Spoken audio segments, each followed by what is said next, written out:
Shalom. First and foremost, all praise to the Most High Yahuah, our Heavenly Father, creator of all things, and to His Holy Son, Yahshua HaMashiach, who is our Redeemer and our salvation and our intercessor and our way back to the Father. First and secondly, let me just apologize for my voice because it is practically gone. It's been a very long and emotional day for me.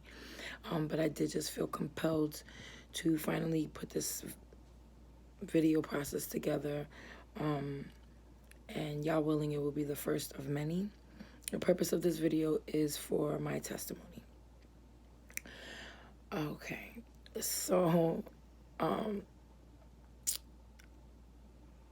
where shall I start? So I did convert my regular notes from on my phone to just some handwritten notes to kind of try to keep me on track. And please bear with me. I am so not used to putting myself in front of a camera, and this is very weird for me, even though I'm talking to myself. But it's not about me. It is about the edification of the true body of the Messiah and the empowerment and strengthening of that body, and being able to reach out to the remnant and gather us as we go along this process. So with that said, I guess I'll just jump right into it. So as a child growing up, I've always had a strong prayer life. I've never been biblical. Even as a young kid, I just always remember praying. I always would pray, and I had just a very strong prayer life with the Most High. I did grow up in a household. My mother's side of the family, my grandmother raised me, and she was a very traditional Puerto Rican. And on my father's side, my father was black. But in my grandmother's house, she was into Santeria and types of witchcraft, and she would read tarot cards, and I would always see things. Like I would see spirits, and I would see things.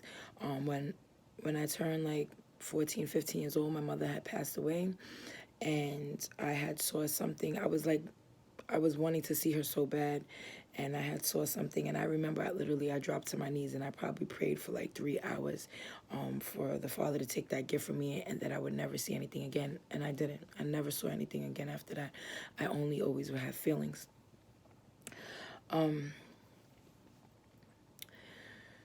So fast forward to as an adult, I'm a 37-year-old grown woman. I have 7 children, very business orientated, self-employed.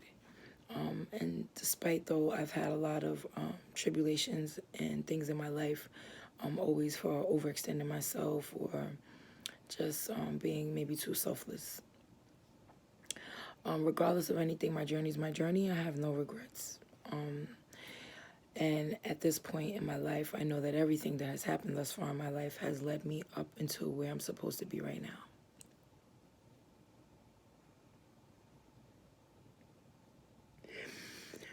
Okay, so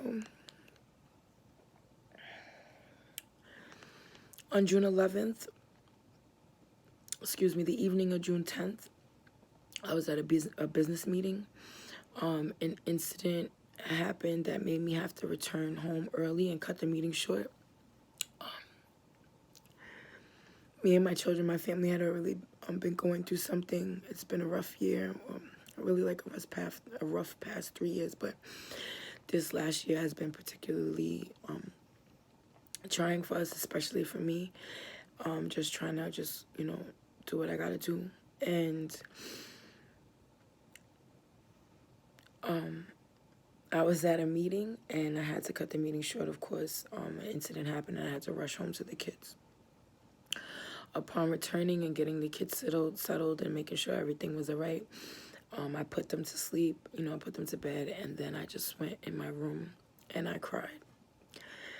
And I cried from the depths of the depths in the bowels of the pits of my stomach, like just this prayer of just tired of my struggle, tired of just seeming like I'm so close chasing these millions and chasing this, but at my bottom at the same time, and just feeling at wit's end, feeling like just what am I missing?